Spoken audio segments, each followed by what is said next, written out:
Ever wondered what makes us who we are in different cultures and countries? If you were a foreign tourist in early modern Japan, they might have called you karabito. What about in your country?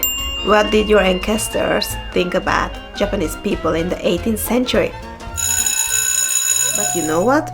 Even when Europeans imagined Japanese people back then, they left many things to their imagination, at least from what I know about my own country's history.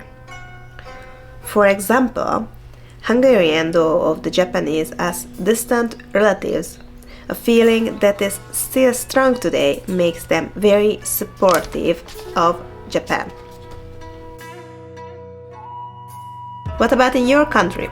What did your ancestors think about Japanese people in the 18th century? I'm really interested in your opinions, so please leave your thoughts in the comments. In Japan today, when someone uses the term Gaijin to refer to a non-Japanese person, they typically mean someone who has some differences in appearance or behavior, though there are exceptions, such as children raised in Japan by foreign parents or individuals who have obtained Japanese nationality. Let's concentrate on the broader understanding, striving for an objective perspective.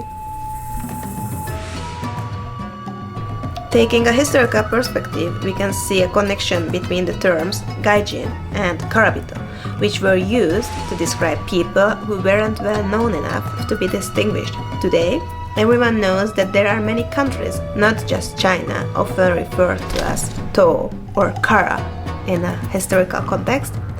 Only a few people are familiar with the specifics. It's important to understand that terms like Gaijin or karabito aren't necessarily meant to be negative. They are just ways of categorizing people unfamiliar to them.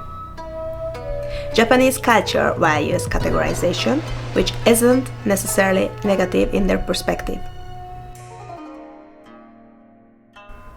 Even in the Edo period, Japanese people were categorized by their regional origins, with those from rural areas sometimes being subject to mockery.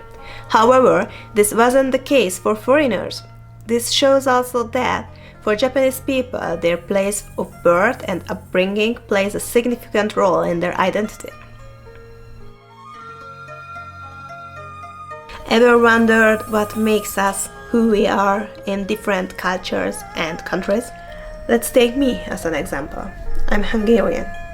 So if anyone refers to me as a Gaijin in Japan, I can somewhat understand that because I'm not Japanese.